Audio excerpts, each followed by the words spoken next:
जन जन ने निर्णय लेकर भारत की सूरत बदली है। कदम कदम पे जनता मोदी जी के साथ चली है। 8 साल में हमने संभव को संभव कर डाला है। जब में उगे सूरज का देखो पश्चिम में भी उजाला।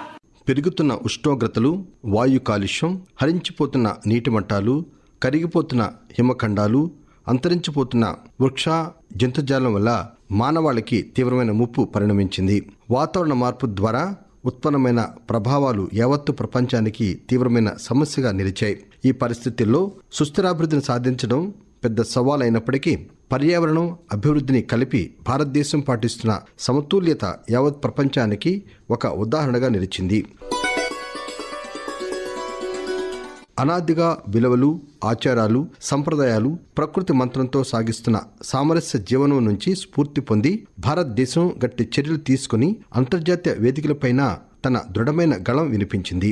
గత సంవత్సరం గ్లాస్గోలో వాతావరణ మహాసభలో ప్రసంగిస్తూ ప్రధానమంత్రి నరేంద్ర మోదీ వాతావరణ మార్పుపైన పోరాటానికి భారతదేశం తీసుకున్న దృఢమైన చర్యలను ప్రస్ఫుటం చేసి దేశ భవిష్య కార్యాచరణను ముందుంచారు.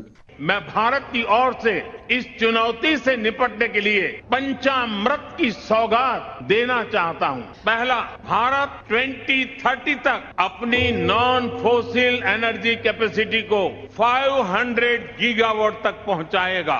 दूसरा, भारत 2030 तक अपनी 50% एनर्जी रिक्वायरमेंट रिन्यूएबल एनर्जी से पूरी करेगा। तीसरा, भारत अब से लेकर 2030 तक के कुल प्रोजेक्टेड कार्बन एमिशन में 1 बिलियन टन की कमी करेगा। चौथा, 2030 तक भारत अपनी अर्थव्यवस्था की कार्बन इंटेंसिटी को 45% से भी कम करेगा। और पांचवा, वर्ष 2070 तक भारत नेट जीरो का लक्ष्य हासिल करेगा. ప్రపంచ జనాభాలో మన దేశ జనాభా 17% మాత్రమే ఉండగా భారతదేశం నుంచి వెలువడుతున్న కార్బన్ ఉద్గారాలు కేవలం 4% కాగా అంత తక్కువ శాతం ఉన్నప్పటికీ కూడా మన దేశం వాతావరణ మార్పుపైన చేస్తున్న పోరాటం ప్రపంచ సమాజం దృష్టిని ఆకర్షించింది. ఇటీవల భారతదేశం పెట్రోలులో 10% ఇథనాల్ మిశ్రమ లక్ష్యాన్ని 5 నెలల గడువు ఉండగానే సాధించింది. భారతదేశం ఒకే సూర్యుడు, ఒకే ప్రపంచం, ఒకే గ్రిడ్ మంత్రంతో 2015లో అంతర్జాతీయ సౌరశక్తి కూటమి ఏర్పాటు కోసం కీలక భూమిక పోషించింది. ఈ కూటమి కింద 108 దేశాలలో పౌరశక్తి సాంకేతిక పరిజ్ఞానాన్ని ప్రోత్సహిస్తున్నది. దేశంలో హరిత ఇంధనం ప్రోత్సహించడానికి చర్యలు తీసుకుంటున్నదని, దీనిని అంతర్జాతీయ స్థాయిలో ప్రోత్సహించేందుకు భారతదేశం చర్యలు తీసుకుంటున్నదని కేంద్ర పర్యావరణం, అడవులు, వాతావరణ మార్పు శాఖ మంత్రి భూపేంద్ర యాదవ్ చెబుతూ, भारत ने रिन्यूएबल ऊर्जा के क्षेत्र में अपने लक्ष्यों को प्राप्त ही नहीं किया है। आज दुनिया के सभी देशों को लगता है कि ये जो भारत ने अपने पेरिस एग्रीमेंट के बाद जो लक्ष्य तय किए थे उनको प्राप्त किया है, बल्कि एक एम्बिशियस लक्ष्य को भी रखा है। ये भारत की संकल्पना को दिखाता है। और ग्रीन एनर्जी को बढ़ाने के साथ साथ भारत दुनिया के उन देशों में है जिन्होंने दुनिया में आने वाले समय की वैकल्पिक ऊर्जा को देखते हुए नेशनल हाइड्रोजन मिशन की भी जो घोषणा करी है, वो इस बात को दर्शाता है कि भारत अपने विकास में, अपने एक्शन में, अपनी नीतियों में न केवल दुनिया में सबसे कम कार्बन कंजम्पशन का देश है, हम उन नीतियों की ओर बढ़ना भी चाहते हैं जो देश की ज्यादा ग्रीन एनर्जी की ताकत को बढ़ाए। भारत ने यूके के साथ मिलकर डिजास्टर रेजिलियंस के लिए इंफ्रास्ट्रक्चर बने ऐसा फोरम बनाया। जगत भर की रोशनी के लिए करोड़ों की जिंदगी के लिए सूरज रे जलते रहना. పునరుత్పత్తి ఇంధన రంగంలో స్థాపించిన మొత్తం పునరుత్పత్తి ఇంధన సామర్థ్యం విషయంలో భారతదేశం ప్రపంచంలో 4వ స్థానంలో ఉంది. గత 8 సంవత్సరాల్లో దేశపు పునరుత్పత్తి ఇంధన స్థాపన సామర్థ్యం 286% పెరిగింది. అదేవిధంగా సౌరశక్తి సామర్థ్యం 46 గిగావాట్లకు పెరిగింది. రైతులను అన్నదాతల నుంచి విద్యుత్ దాతలుగా మార్చే లక్ష్యంతో ప్రభుత్వం పీఎం కుసుమ్ పథకాన్ని ప్రారంభించింది. ఈ పథకం దేశంలోని 35 లక్షల రైతులకు సౌరశక్తిని అందించే లక్ష్యంతో ఉంది. ఈ పథకం ద్వారా ప్రభుత్వం సౌరశక్తి పంపులు, మోటార్ పంపులకు 50% ఆర్థిక సహాయం అందిస్తున్నది.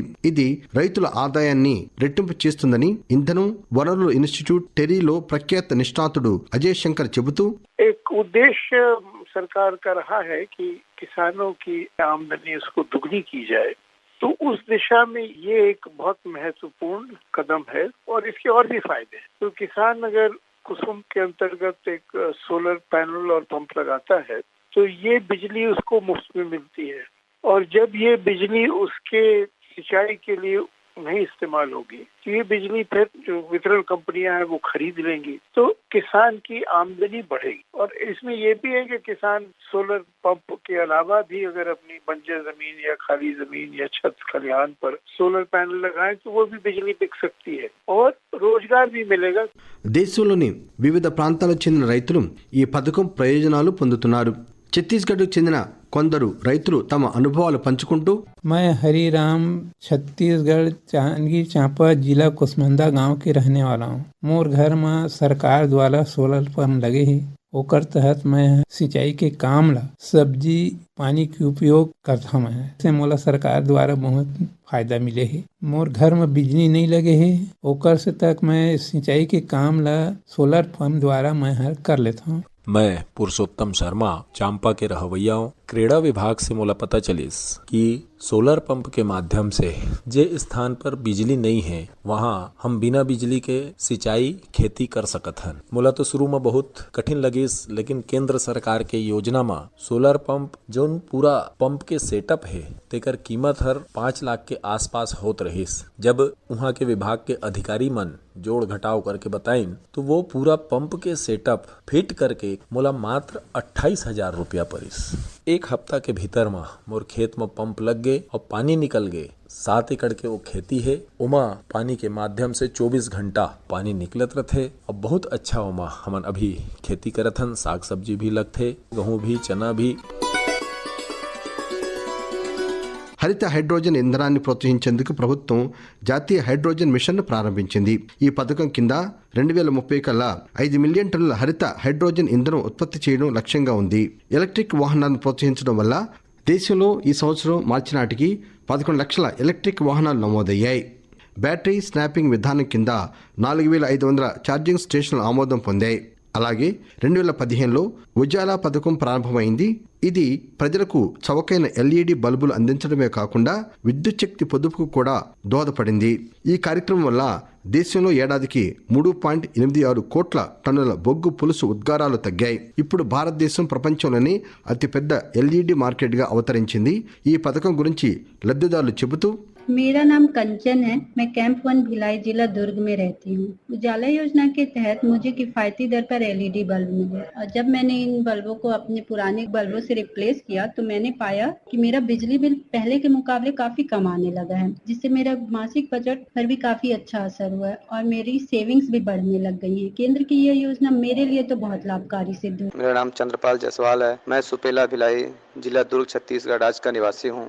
उजाला योजना के तहत मैंने कम कीमत पर एलईडी बल्ब लिए और जब उन्हें अपने घर में इस्तेमाल करना शुरू किया तब मैंने महसूस किया कि मेरे यहाँ की बिजली की खपत कम हो गई है। సమర్థమైన కాలుష్యం తగ్గింపు కోసం జాతీయ నది గంగా పరిరక్షణ పునరుజ్జీవనం కోసం నమామి గంగా మిషన్ ప్రారంభమైంది. ఈ సంవత్సరం మార్చి వరకు 30,000 కోట్ల రూపాయలు పైగా విలువైన 366 ప్రాజెక్టులను మంజూరు చేయగా వాటిలో సుమారు 200 ప్రాజెక్టులు పూర్తయ్యాయి. నదీ పరిరక్షణ విషయంలో నమామి గంగా మిషన్ ప్రపంచానికి ఒక ఉదాహరణని కేంద్ర జలశక్తి శాఖ మంత్రి గజేంద్ర సింగ్ शेखावत చెబుతూ अब तक लगभग 30,000 करोड़ की लागत से न केवल गंगा की मुख्य धारा अपितु उसकी सारी सहायक नदियों पर भी हमने sewage treatment plant, industrial affluent treatment plant और उसके अतिरिक्त जो है घाटों का निर्माण, घाटों की सफाई, बायोडायवर्सिटी को वापस रिजुविनेट करना, गंगा के किनारे के वेटलैंड्स का संरक्षण करना, सहायक नदियों को आपूर्ति करने वाले सारे स्प्रिंग्स के ऊपर काम करना, कैचमेंट एरिया ट्रीटमेंट करना, एक पूरा हॉलिस्टिक प्लान बना करके गंगा की अविरलता और निर्मलता के लिए काम किया। गंगा आए कहाँ से गंगा जाए कहाँ रे लहरा पानी में जैसे धूप छाओ। ప్రభుత్వం చేస్తున్న కృషి వల్ల దేశంలో అడవుల విస్తీర్ణం గణనీయంగా పెరిగింది. 2019తో పోలిస్తే దేశంలో అటవీ విస్తీర్ణం 2021లో 2,261 చదరపు కిలోమీటర్లకు పెరిగింది.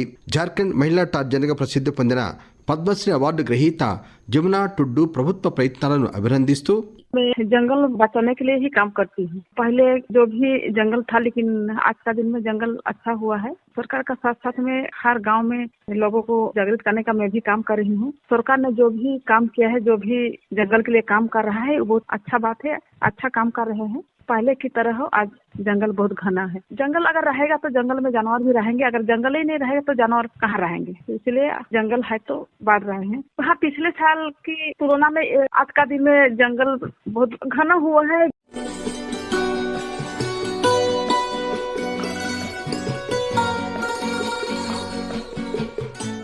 వన్యప్రాణుల సంరక్షణ కోసం చేస్తున్న ప్రయత్నాల వల్ల ఈనాడు పులుల సంఖ్య పెరిగింది.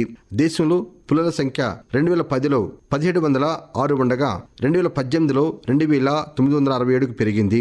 దేశంలో పులుల సంఖ్యను రెట్టింపు చేయాలన్న లక్ష్యాన్ని భారతదేశం గడువుకు ముందే సాధించింది. ఒంటికొమ్ము ఖడ్గమృగాల సంఖ్య 15% పెరిగింది. అదేవిధంగా దేశంలో ఏనుగుల సంఖ్య కూడా పెరుగుతోంది. కేంద్ర ప్రభుత్వ కృషి వల్ల వన్యప్రాణులు అటవీ విస్తీర్ణం పెరగడం పట్ల పద్మశ్రీ అవార్డు గ్రహీత పర్యావరణవేత్త శ్యామ్ సుందర్ పాలీవాల్ అభినందనలు తెలుపుతూ सरकार इस क्षेत्र में बहुत सकारात्मक काम कर रही है और विशेषकर मोदी जी ने जो नारा दिया है बेटी पानी पेड़, इसको लेकर ग्रामीण क्षेत्र में सरपंच, मनरेगा, वाटरशेड और इस तरह के कामों को लेकर बड़े जबरदस्त उत्साह के साथ काम कर रहे हैं। सरकार इन कामों में सहयोग कर रही है, जिससे गाँवों में और शहरों में पर्यावरण क्षेत्र में बढ़ोतरी हुई है। साथ साथ वन्य जीवों में भी बढ़ोतरी हो रही है, जैसे टाइगर बढ़े हैं, लेपर्ड बढ़े हैं, लेपर्ड सफारियां शुरू हुई है। गाँव और शहरों में भी बड़ी संख्या में पर्यावरण के क्षेत्र में हम लोग ऊपर आए हैं। अब गाँवों में जनसंख्या के आधार पर पेड़ लगने शुरू हो गए हैं। एक गांव की जनसंख्या अगर 5000 है तो 5000 पेड़ प्रति वर्ष लगेंगे। ये प्रयोग हम लोगों ने किया है। मोदी जी का संदेश था कि घर में बेटी का जन्म हो और पेड़ लगा दीजिए। इसका बड़ा प्रभाव स्थानीय जनता पर और वहाँ के जनप्रतिनिधियों पर पड़ा है, जिससे प्रकृति के प्रति लोगों का रुझान बढ़ा है और प्रकृति के आधारित रोजगार कैसे बढ़े, इस पर भी लोग काम कर रहे हैं। बड़ी संख्या में बांस के आधारित उद्योग शुरू हुए हैं, आंवले से आधारित उद्योग लगने शुरू हुए हैं। गाँव में पहले पानी की समस्या होती थी, आज टैंकरों से पानी जा सकता है। हर गाँव में बिजली पहुँच गई है पाइपलाइन से। ప్రభుత్వం చేపట్టిన ప్రతి చర్యకు విధానానికి పర్యావరణ హితమైన అభివృద్ధి సాక్షిభూతంగా ఉంది. గత 8 సంవత్సరాలలో జల్, జంగిల్, జమీన్, నీరు, అడవులు, భూమి కోసం ప్రభుత్వానికి గల నిబద్ధత కొత్త నమ్మకాన్ని కల్పిస్తోంది.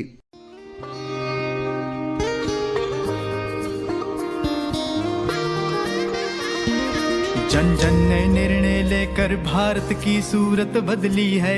कदम कदम पे जनता मोदी जी के साथ चली है। 8 साल में हमने संभव को संभव कर डाला है।